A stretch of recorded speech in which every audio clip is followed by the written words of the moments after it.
Israel Keys had no remorse at all. He enjoyed what he did. He talked about enjoying what he did. He talked about, had he not been caught, some of his future plans and what he would have done, which included continuing to do what he was doing, continuing to kidnap and murder people. So he had no remorse at all. In the remote wilderness of Alaska, amidst snow-capped mountains and desolate tundra, lived a man whose name would send a shiver down the spine of the nation. Israel Keys, an inconspicuous figure with a dark secret. An unassuming handyman, Keys meticulously orchestrated a reign of terror that would span across the continental United States, leaving a trail of fear, pain, and unsolved mysteries. This is the chilling narrative of Israel Keys, a mastermind of mayhem, his web of crimes, and his inevitable downfall. Back when I was smart, I would let them come to me. Israel Keys was born January 7, 1978, in the small town of Cove, Utah. A backdrop of scenic beauty belied an unusual childhood. Raised in a devout Mormon family, living off-grid and socially isolated, Keys was steeped in a world far removed from societal norms. His family's ties to white supremacist groups added to the strange brew that constituted his upbringing. In an unexpected divergence from his off-the-grid upbringing and the radical ideologies he was exposed to, Keys enlisted in the U.S. Army at the tender age of 20. This was a decision that would carve a unique path in his life, setting him apart from the controversial belief system of his family.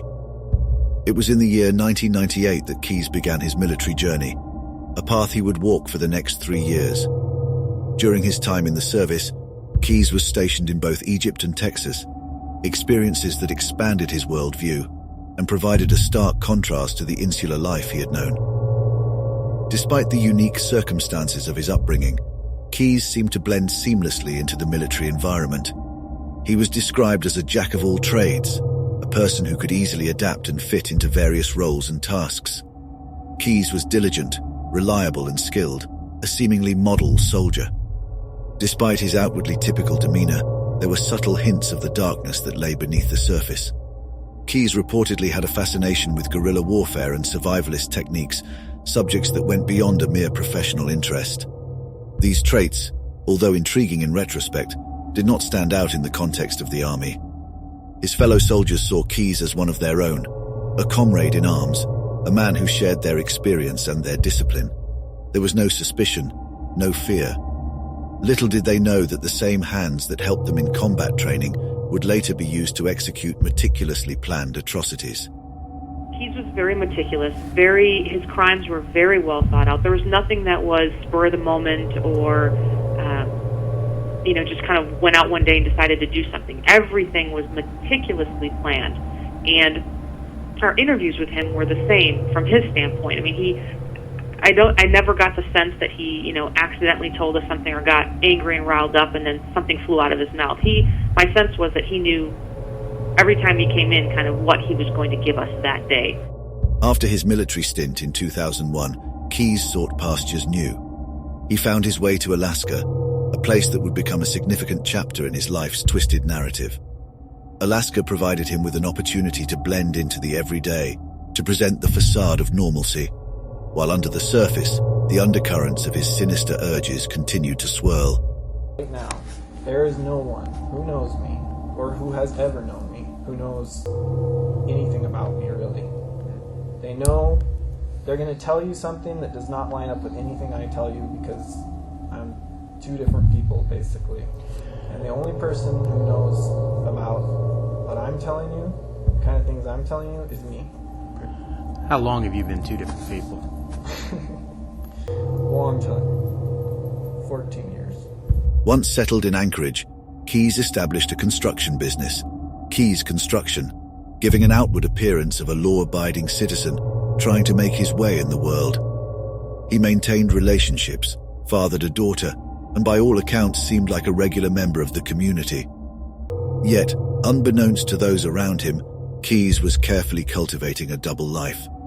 Behind the mask of the everyday, Keys was plotting a dark path that would shock the world. We believe there are 11 victims total, and that is based primarily on what Keys told us. He was evasive, like you mentioned. He was very evasive at times during interviews, and he told us when we tried to pin him down on a number, he would say it was less than 12. But then there were things that he would say that led us to believe that by less than 12, he simply meant 11. And so he was quick to correct us in interviews if we had something wrong. So there were several times where we just threw out statements like, you are 11 victims, or things like that, and he didn't correct us.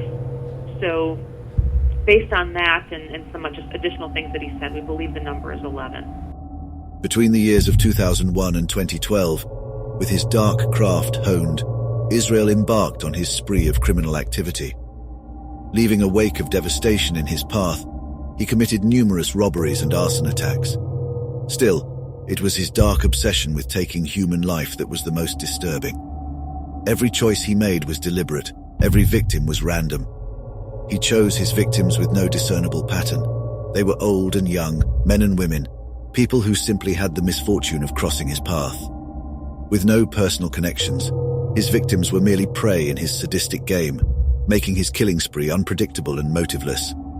His dark journey was peppered with careful planning and grim attention to detail. He would travel across the country, burying kill kits in various locations.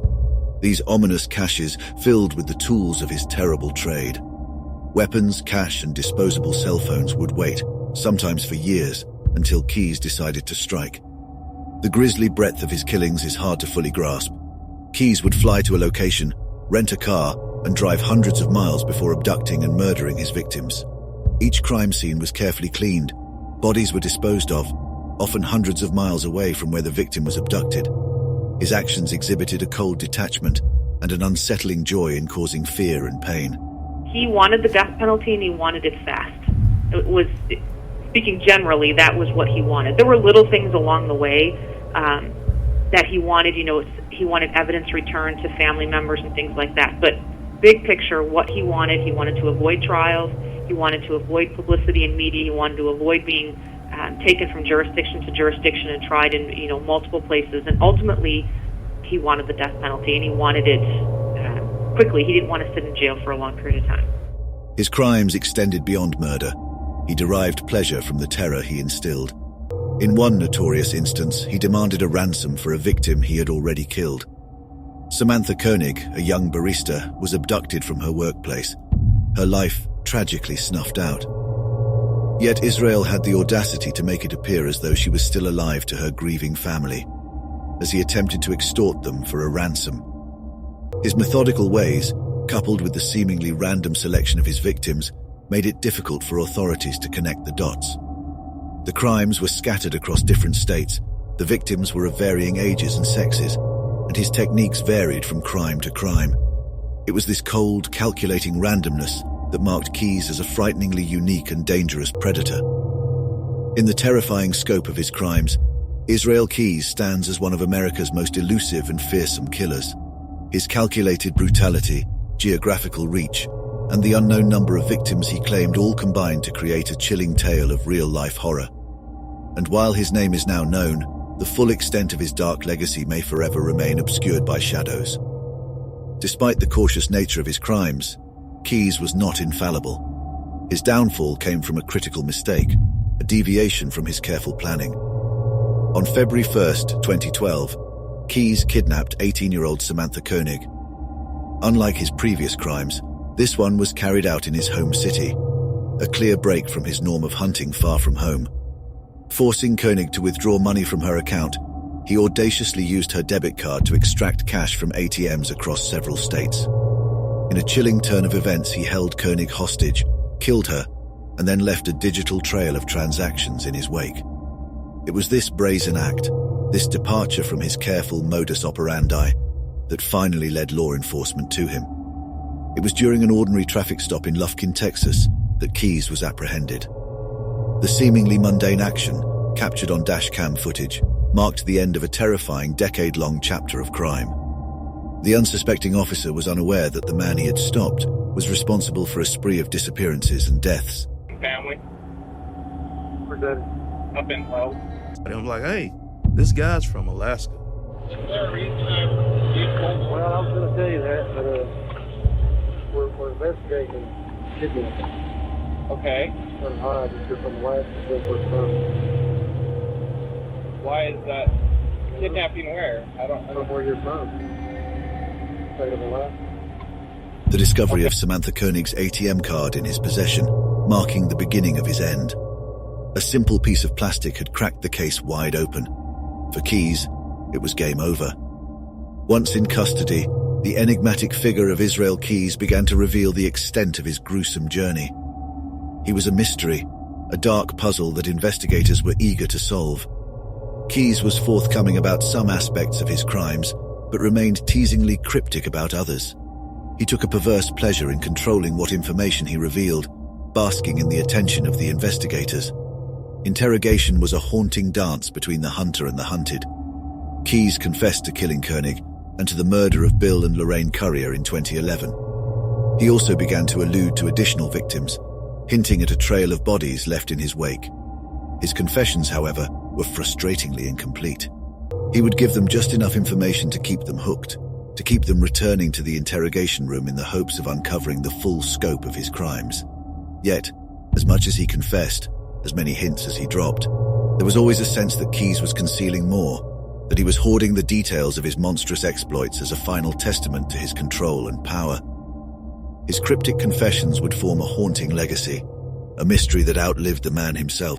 He said that it was in his kind of early 20s, mid-20s that he really came to terms with who he was, recognizing that he was different from other people and that he had these urges and that there wasn't, he tried to initially blame it on, Satan and religious things and why he was like this and a number of different things. And then he ultimately realized that that's just who he was and he accepted that. And I think that as he began to do that, it became easier for him to do.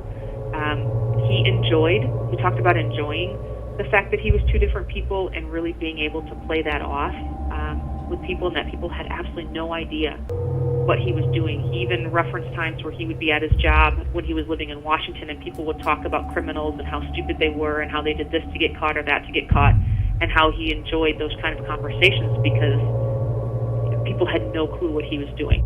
The shocking story of Israel Keyes took an even more surprising turn when, while awaiting trial in his cell in December of 2012, he committed suicide. In a meticulously planned act that mirrored the careful planning of his crimes, Keyes took his life, effectively taking with him the secrets of his unsolved crimes. His suicide note was found, but it did nothing to shed light on his remaining victims. Instead, it was filled with disturbing ramblings and bleak poetry, a chilling insight into the mind of a killer. Keyes' death solidified the unsolvable mystery that he represented.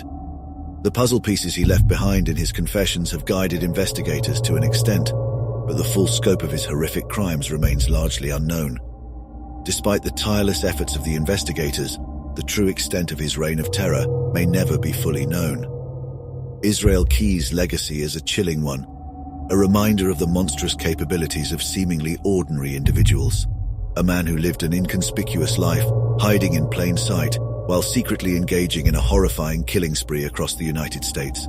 His story continues to haunt us, his unnamed victims a constant reminder of the unresolved horror he inflicted. As we attempt to understand his cruel acts, we're left with a terrifying notion that such darkness can exist unnoticed among us, an insidious evil masquerading as normality.